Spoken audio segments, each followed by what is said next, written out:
Hello everyone! For today's ganap ay ito pa nga yung preparation ng Christmas program ng mga bata. At samahan nyo ako magluto ng Maha Blanca de Alaana. Yung unang gawa ko nga ay hindi ko na video. Yun nga yung ginawa ko ng madaling araw at dinalan na nga ni Kuya AJ sa Christmas party nila. At itong ginagawa ko at nakuhanan ko ng video, ito naman yung dadalhin ni Ate Cheska. Isa nga to sa pinakamadaling gawin na recipe tuwing okasyon. Ilang kailangan mo lang ay cornstarch, gata, corn kernel, sukal, cheese, evap at condense. Kung gusto nyo ng tutorial, na-share ko na nga sa timeline ko na galing sa YouTube channel ko yung recipe. And yan, nauna ko na ngang nalutuan si Kuya AJ neto. 11 AM kasi yung start ng program nila, kaya't bago siya pumasok ay dinala na nga niya. Samantalang si Ate Cheska, 3:30 pa nga yung start ng program nila. Habang nakasalang naman yung gata ko, na-mix ko na rin yung cornstarch at asukal, sinunod ko na nga tong condensed milk. Halos ganito lang naman yung ginagawa, mix-mix lang naman. Basta't masunod mo yung sukat ay talagang hindi ka papalpak sa pagluluto ng maha. Pagkatapos kong mag-mix ay hinanda ko na nga tong bilao na gagamitin ko bago maluto yung maha. Mas maigi kasi na nakahanda na para prepare na nga to pag ibubuhos kapag luto na. Pinakuluan ko nga lang yung gata ng ilang minuto. Tapos itong mixture natin ay dahan-dahan nga lang ilalaglag dito. At habang binubuhos, kailangan naman ito ng matindihang halo. Kaya talaga pwedeng magpahinga dito dahil madaling mabuo yung cornstarch. Ito nga lang talaga yung pinakamahirap at nakakangalay na part ng pagluluto. Talagang ma-exercise yung shoulder natin dito. Alam nyo bang wala naman talagang nagturo dito sa akin? Ito yung advantage na may YouTube channel. Kadalasan pag nag-experiment nga ako ng iba't ibang luto, doon ako tumitingin. Tinitikman ko nga pala tong maha para malaman ko kung luto na yung cornstarch. Kailangan kasi ay hindi na maaligasgas. So ayan, ilang minuto nga lang ng pagkahalo ay luto na nga ang ating Maha Blanca de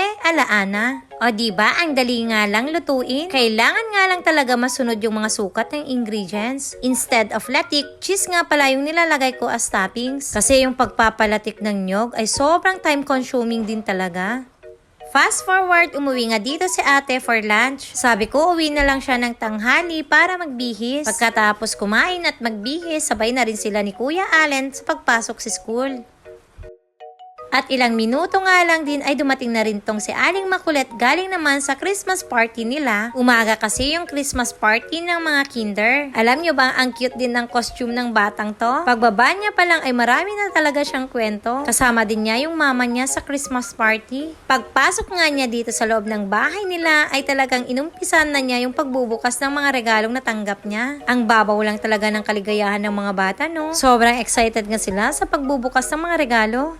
Pagsapit nga ng 3:00 ay kailangan ko na rin lumabas ng bahay para ihatid naman tong maha sa classroom nila Ate Cheska. Dahil gaya ng nasabi ko kanina, 3:30 PM nga yung start ng program nila sa classroom. Ang setup kasi nila sa classroom nila ay kanya-kanyang dala ng food kung meron man. And few minutes after, andito na nga ako sa school nila at nakarating na. Maglalakad pa nga ako ng ilang minuto dahil nasa dulo pa yung room nila. Parang kailan lang last year, 2 yung pinupuntahan kong classroom dito. Since graduate naman na si Kuya AJ at nasa high school na, kaya't si Ate Cheska na lang yung pinupuntahan ko dito sa school nila. Pagkarating nga dito ay naglalaro naman na pala yung mga bata.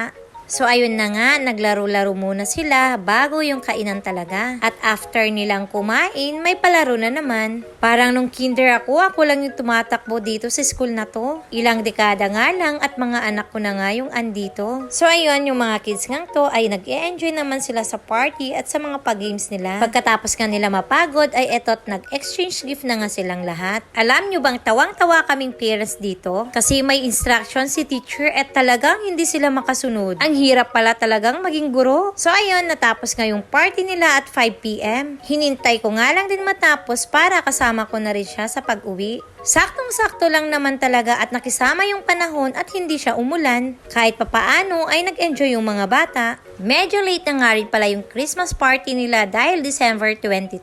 At babalik nga sila ng school ng January 2 pa. So paano, hanggang dito na lang muna ulit guys. Maraming salamat sa panonood. Merry Christmas everyone! Hanggang sa muli!